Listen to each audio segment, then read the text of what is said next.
Boardroom Bound, Episode 171, Board Governance and Composition Through the Lens of a Law Background, with Evan Epstein. And I think that lawyers do bring a very strong background into the boardroom, and there are a lot of legal requirements and fiduciary duties. And I believe that having a holistic approach, understanding the business side and understanding the legal side, is a big priority for board members, and people have to be acquainted with what are the laws and requirements and fiduciary duties in order to fulfill a good service for the company. Hello, and welcome to this episode of Boardroom Bound. My name is Alexander Lowry, and this is the podcast dedicated to intentional leadership in the boardroom. My goal is to give aspiring and existing directors the tips, tactics, and strategies necessary to transform your confidence and build a successful career as a board director. Quick reminder, you can get all of today's show notes at podcast.gordon.edu. And in today's episode, we're speaking with Evan Epstein. He is a corporate governance expert. He has been advising founders, executives, directors, investors for over 15 years in Silicon Valley. He's so much of an expert in corporate governance, he's often seen in trials as part of litigation. He's led director education, and he has a deep subject matter expertise in, say, boards of venture-backed companies. And we're going to dive into that today, and you're going to get to look and hear and see and feel it in ways you probably have never thought of before. It's going to be fascinating.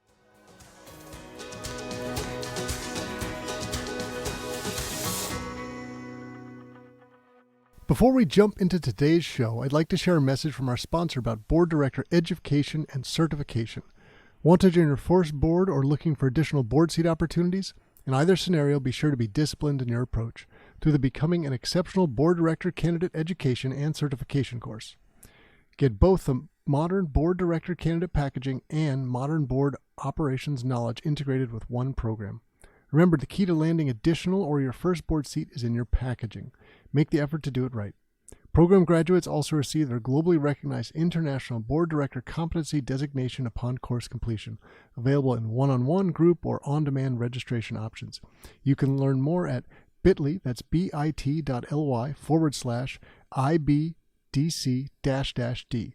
So bit.ly/IBDC-D. And now, let's jump into the show.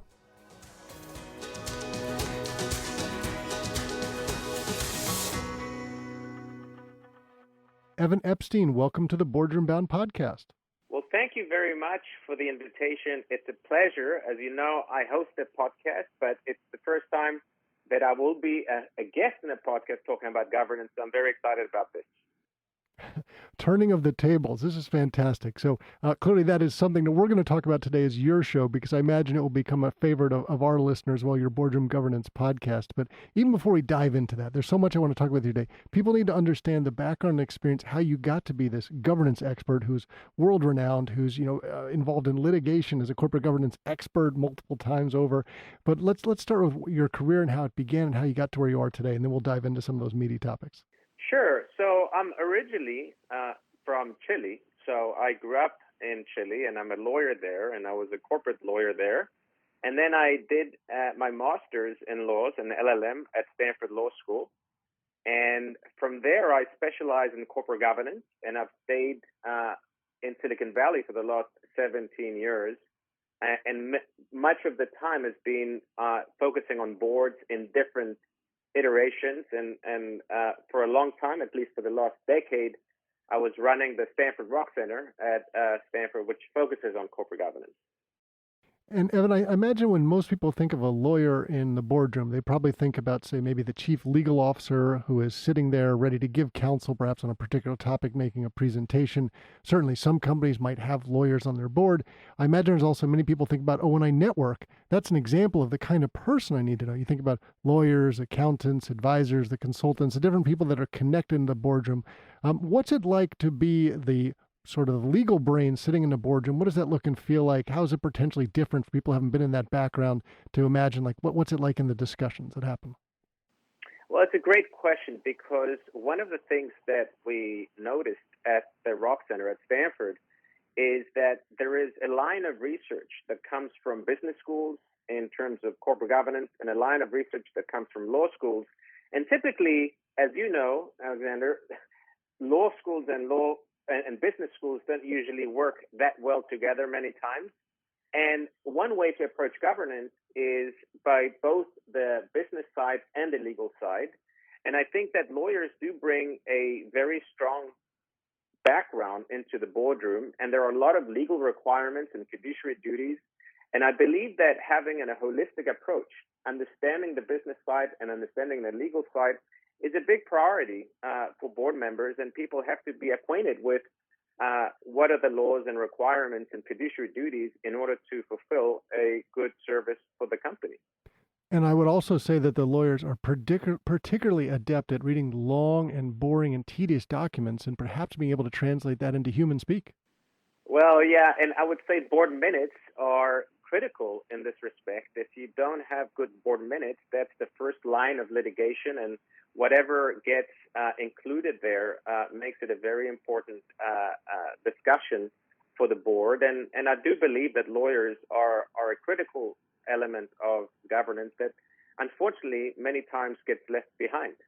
And I would agree on that. And since you brought up the litigation, I'm sure there are many people listening going, what's it like to be a corporate governance litigator? Or not the litigator, but involved in litigation as an expert witness.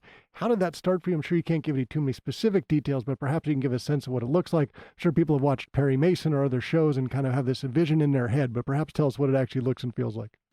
Yeah, because you go into litigation, many times there are issues that are controversial or that are fact intensive, and that lawyers that are either on the defense side or on the plaintiff side require some expert witnesses to weigh into certain issues. And I think expertise is important to decide some of these issues. And there are depositions, there are trials where expert witnesses play a very important role and a very prominent role. And it's part of what many academics, by the way, from law schools and business schools do their consulting is in expert witness in these cases. And so, Evan, you were in that sort of academic sphere, right? Clearly working at Stanford, trying to bridge the business school and the law school. I'll say I know one person who was at Wharton with me getting their MBA. They were actually in UPenn Law School as well. So for people who aren't familiar, law school is 3 years, business school is 2 years. You're doing a combined program. First year was law school. Second year was just business school. Third year was combined for the two, so then was finished with the business school. I had one more year of law school. He's lamenting me like, oh my gosh, I can't believe I have to go back one more year of school before I get to go start my job and do what I want to do. So you're bringing together two very important parts of the world, working at a leading academic institution around this. I can see how you might be called in to be involved in litigation as an expert witness. And so you've got all this background, this knowledge, but clearly if you're working at Stanford, you are well connected into that Silicon Valley sphere, right? You're at the heart of everything that's going on there. What does that look and feel like? Because when most people think about the boardroom, we tend to think public companies. Usually it's a Fortune 500. Probably everyone is hoping the venture companies maybe become public someday, although some just might be sold and that's the exit. But clearly, at least it's an earlier stage. Talk us what it looks like in a boardroom for the companies as they grow along that curve before they grow up. Well, that's a great point. One of the things that is happening is that private markets are getting very, very important, very large, in fact, probably larger than public markets these days. And with this, as you know, a lot of companies are still require having a board. And so these issues, if you think about unicorns, for example, there are about 950 unicorns. These are companies, private companies valued at $1 billion or more.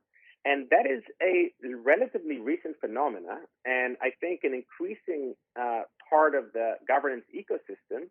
And what has happened is that most experts in governance have traditionally focused on public companies, and the issues in private companies are very important and under-researched and underdeveloped. And we are seeing many cases out there, and we can talk about WeWork, we can talk about Theranos, or we can talk about a lot of these other private companies that are getting a bigger limelight. And traditionally, the board in these cases is a very different setup to a public company board. For example, a public company board typically has a majority of independent directors, and a private venture-backed company doesn't have a majority of independent. In fact, it has one or two venture capitalists, one or two founders or executives, and maybe one or two independent directors. So it's a very different corporate governance setting. It's a very different board, and this is evolving as we speak. And we can imagine how some of these opportunities, if they're not solved early on, become worse perhaps as they grow. Uber might be a really interesting example, right? And I think many of us can picture some of these startup companies that come out perhaps not with the best governance practices, and as a result of that, whether maybe it's a packed board of cronies, or we could talk about Tesla, where it's got a lot of his friends and relatives. So if you don't solve it in the beginning, maybe it just compounds itself and gets worse over your time. What are your thoughts about that? And is that the reason that it's so important that we spend more focus on these startup companies? Well, think about it from a stage perspective. If you and I start a company, typically it's going to be you and I on the board. As we raise money, maybe the VC, typically in a Series A, is going to join the board. So it's not that we pick the board member. The investor has a right to be on that board. And then as we get more investors, more of them join the board. And maybe as we get closer to an IPO and we are a larger company, we may require independent directors because, as you know, to be a public company, you need a majority of independent directors, and you need a majority for special committees, or the audit, or the compensation, or the nomination governance committee. So people start thinking very late on this idea of independent directors.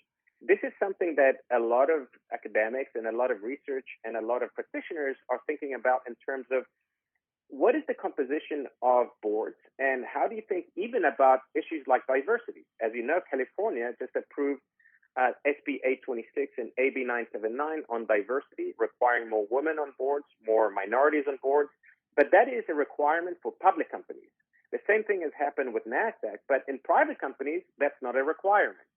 So a lot of questions are surrounding composition of boards, and this is something that people are thinking about, and there is litigation around these issues. And so, for example, if we take one example of Theranos, that's a very unconventional board because it was filled with prominent figures, right? George Shultz, Henry Kissinger, General Mattis. But the reality is none of them really had an expertise on medical devices, and it was a very ineffectual board. And so I find this field fascinating because it is growing in importance, and people tend to forget or disregard the relevance of having a good functioning board and being a director in these settings.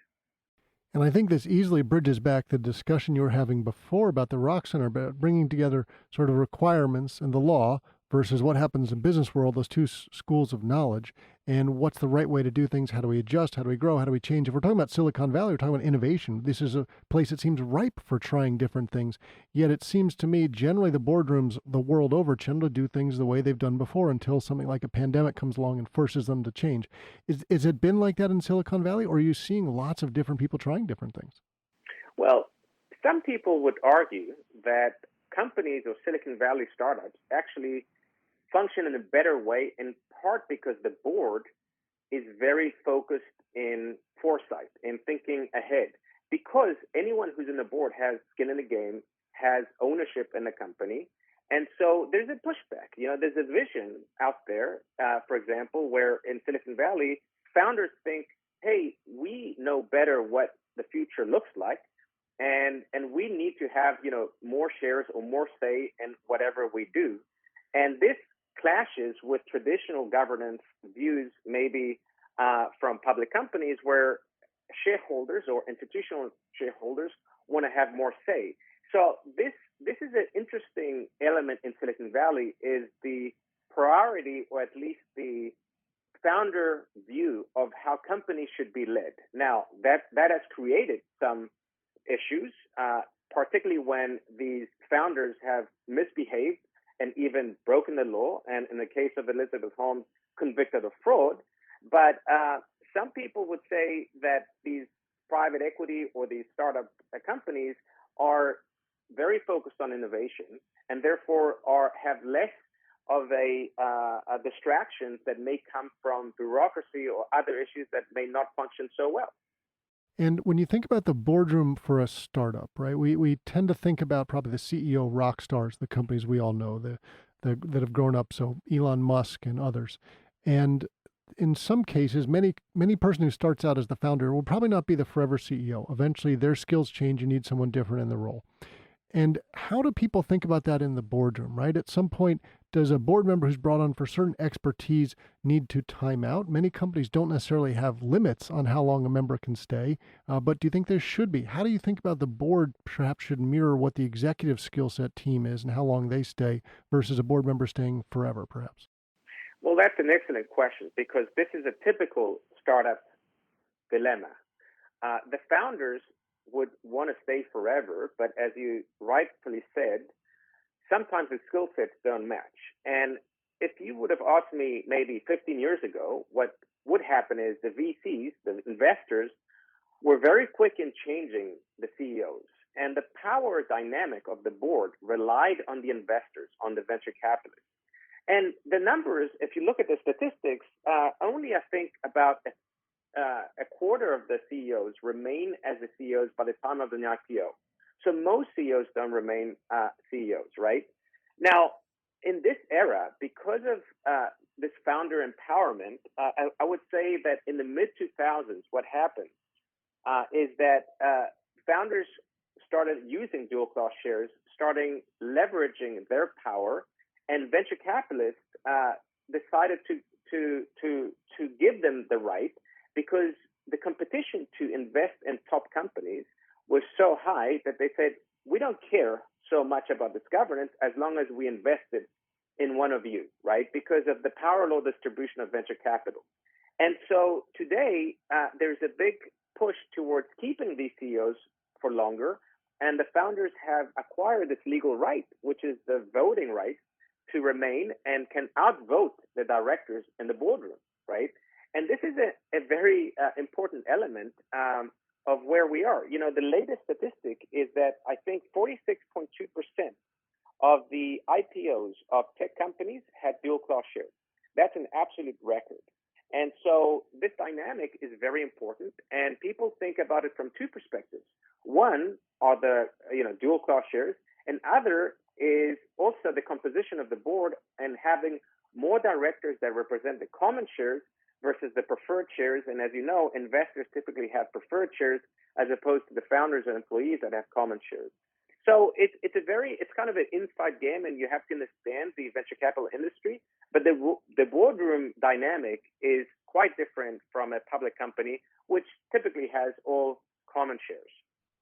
It's interesting when I play this out and add another stakeholder to the mix. If we're talking about a public company, that IPO being perhaps the Valhalla that companies are aiming for, I'm not sure how much the average person who's investing in a company they're really excited about, take Snapchat, for example, right? When they went public, pretty well scathing reports about their corporate governance. And it seemed most investors didn't care, and they're able to just pile the money in. And we can look back and say maybe there were some red flags we should have paid attention to. And I wondered whether there was going to be a trend in the opposite direction. People seeing that going, okay, that's not a best practice. We shouldn't follow that. That's okay. I'm not seeing perhaps as much pivoting as I would have thought otherwise. And I'd love your opinion on this as someone who's been studying the startup space for so long. Well, Snapchat is a great example because they were the first company to have an IPO with no non-voting shares. So essentially, when they went public, they said, great, we're going to sell shares in the company, but U.S. shareholders are going to get 0 votes. And that created a big backlash, right? A lot of institutional shareholders said, wait, how is this even possible? If you think of the trend in public companies for the last 20, 30 years, institutional investors have gotten more rights, right? You think about pay and pay, you think about majority voting, you think about proxy access. All the trends, from Sarbanes-Oxley and Dodd-Frank have tended to provide investors more rights. But in Silicon Valley, here you have a company, Snapchat, that says, hey, we're going to do an IPO with no voting shares, right? So again, we go back to a vision of who should make the decisions and whether that decision making is better done by the founders, by a board, an empowered board, or by investors is a big fight. So in public companies, for example, what happens is you also have shareholder activists, you have short sellers, and they can impact the company. And in Silicon Valley, they say, we don't want to deal with this, and we're going to keep our founder shares. And, Snapchat, if you look at the results, it's grown tremendously. I mean, I think nobody really expected them to thrive the way they have. I don't know the exact number, but at least it's over $100 billion in market cap. So it makes a good argument about, the value of corporate governance, or at least good corporate governance. I wonder if we could tie back here, coming back to some of the stuff you did at Stanford, right? So I'd particularly love to hear about the venture capital symposium sort of joint work that you were doing there, because when I think about director training, NACD comes to mind, or maybe PDA, Private Directors Association, generally geared for the most part just at directors, right? Mostly usually sitting directors. And you were doing something pretty innovative there, right? You're talking about executive education for investors, founders, independent directors. And as we've discussed already in this program, Silicon Valley is a different beast. There are different things going on there. And I imagine the training was also a little bit different. Could you tell us more about that? Well, it goes back to the idea that if you look at who are the members of boards of private venture-backed companies, there are three constituents. There are the founders, there are the investors, and there are independent directors. So if you want to do executive education for startups and you want to do it for boards, you have to address these issues for these constituents because they are part of the board. And this is something that is really interesting from the perspective of diversity and thinking about how and who makes the decisions. And I do agree that when we started this venture capital symposium back in 2014, I think we may have been the first, at least university or group, thinking about executive education for boards of venture-backed companies. And I agree that the issues are quite different because the dynamic of those boards are different and how decisions are made. And my experience is that people who tend to be experts in public companies are not necessarily experts in private companies because the issues are so different. So, Evan, I think what we've discussed is, for the last 15 or so minutes, this deep, fascinating place of Silicon Valley, which we all know is different, how it changes the world from companies, but talking about the boardroom, which probably it certainly has never been unpacked enough from what we're hearing here. So there's so much more we could learn and do. And I'm wondering if this was partly the genesis of how you decided to come up with your Boardroom Governance podcast. I'd love to spend a little bit of time talking about that, sharing with our audience. I know many people are going to be interested. Your format is a little bit different than mine, a little bit more in depth, a little bit longer episodes. Was it to do more sharing around the Silicon Valley innovation, what we're seeing? How did it begin? Yes, in part. I'm personally a consumer of podcasts, and I live in San Francisco, and I was driving every day to Stanford. So as you can imagine, I had about 20 minutes or an hour of commute, and I was personally listening to a lot of podcasts, and I realized I didn't find many governance-focused podcasts. And what I wanted to do is have conversations with people in Silicon Valley, in the investor community and the director community and the entrepreneurial community, where we could discuss some of these issues. So I do believe, and I do agree, that part of my incentive and part of my interest was getting this voice across and talking about governance, not only from the traditional or typical public company side, but also on the private side and the transition from private to public, because there is a lot of overlap, but also issues that some people and some academics are focused on, that I could have these podcast discussions that, by the way, not only would focus on the content, but also on the people behind of this, and having conversations about who they are and having a broader and in-depth conversation was very appealing to me. And at this point, you're 50-ish episodes in, I believe. And I'd love to hear if there's any sort of recurring themes that are coming up, or perhaps some of your favorite stories from some of your guests. I mean, what sort of sticks out to you of the journey you've been on so far? Well, one of the things that I've loved about the podcast is the personal stories of the guests. And this is fascinating. I've had guests from all the way from South Africa and, Canada and Europe and all over the U.S., and learning about, how governance is run in different countries. So, Marta Viegas from Brazil, or Mervyn King from South Africa, or David Beatty from Canada has been great. But also talking to insiders in Silicon Valley, like Scott Cooper, managing partner of Andreessen, or Heidi Rosen, a famous venture capitalist here as well. And all of these discussions are very informative. Of course, Joe Grunfest, who is my mentor and former professor at Stanford, he's always entertaining and very thoughtful.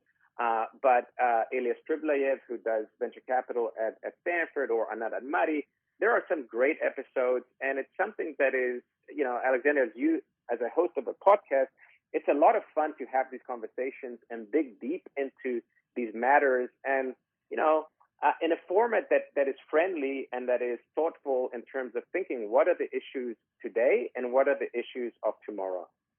And when people start telling you about the issues of tomorrow, do you see any sort of themes that come up again and again that has a lot of overlap between your various guests? Yeah, I do believe that the private markets are going to be a much bigger theme. Just look at the numbers. I mean, what a record year 2021 was. $330 billion raised in venture capital. I mean, more than 1,000 companies that went public, 950 unicorns today, and it's growing incredibly, day by day. And so at some point, this is going to end. I think the market it can't go only up. And so that's fascinating. What's going to happen when it goes down? And this is when boards are going to be impacted, right? Are we going to see more down rounds? Are we going to see more recaps? Are we going to see more sales of companies? And what are boards doing in those situations? So, as you know, I do have a sort of legal hat and litigator hat, and so I'm interested in that side. But I'm also interested in what directors are doing and to fulfill their duties, and not only within the private companies that are going public or that are remaining private. As you know, there's a big surge as well on secondary markets, and Nasdaq has a thriving secondary market that just spun off. But you have different innovations like the long-term stock exchange and other things that are very innovative. And the SEC, for example, has pushed new regulations here or trying to regulate in this area. And one area that I'm very interested, Alexander, I don't know about you, is crypto, right? Blockchain and all of what's happening with decentralized autonomous organizations. I think that's another huge area that is kind of scoped yet, but that will impact whatever we are doing in corporate governance. Although the thought occurs to me, if you are, let's say, on a Bitcoin or equivalent type board company, do you have to get paid in that, or can you get paid in dollars? I don't know how that works. Well, it's a good question, because some public companies, as you know, are paying some of their directors in Bitcoin. MicroStrategy being one of them. Still a big minority. But I think this is a trend that not only is interesting because of the current system, but more the revolutionary side of it is, wait, do we need to have companies? What if we create these entities that are based on a token economy? We don't have to have a board of directors. So think about this, Alexander. For 400 years, we've had companies that are structured with boards, that are structured with shareholders, and we know kind of what are the issues, right? We know the agency costs. We know kind of what are the pressure points. And some of these technologists are saying, wait, we don't need to go in this direction anymore. We can create these new projects that are based on tokens. And I think that's fascinating. Now, I think it's a long shot. I don't think it's going to eliminate the need for companies. And we're still going to have public markets and private markets. But it is creating a third way that I think it's a little bit like from a blank slate. How would you design a system where the incentives of the participants would be well established and done through a technology that is immediate, that is tracked in this blockchain? I think those questions are being sought out now, and the numbers are just incredible. I mean, the market cap in crypto is up to $3 trillion. $30 billion invested in crypto companies. I mean, this is, people tend to disregard this market, but I think it's a very big part of the tomorrow, as we discussed. Well, Evan, I'm conscious that you're a very busy man. You've got a lot going on, and yet we haven't talked about everything you do. I believe you also have a newsletter, which I'm sure some people might be interested in. Tell us about that as well. Yeah, the newsletter is something that I thought would add to what's going on. I don't know about you, but the changes that we saw after the pandemic in governance are so big, and not only in governance, but in the markets in general, that I thought the podcast was one way to keep track of things by talking to different experts, but also the numbers in terms of the market, in terms of the governance trends, were worthy to create this newsletter just to keep track of what's going on. And so, I created my newsletter, I think in June of 2020. And it's been a great exercise in just writing about some of these issues and keeping track of some of the statistics on the market, on IPOs, on number of SPACs, on number of venture capital financings, on the big cases. And it's been a big joy to do it. I've done it on Substack, and it's also a very friendly format. And I think it's been a very informative and kind of educational format for me. Well, we can depend upon the lawyers to keep track of the details, and we're glad that you're doing all that for us, because I know many of us want to be able to pull that up without having to keep it in the depths of our brain. So, Evan, we were delighted to have you on this show today. Thank you for sharing your insights and helping all of us to be boardroom bound. Well, thank you very much, Alexander, for the invitation, and I look forward to hearing more of your podcast and more of your guests and keeping in touch.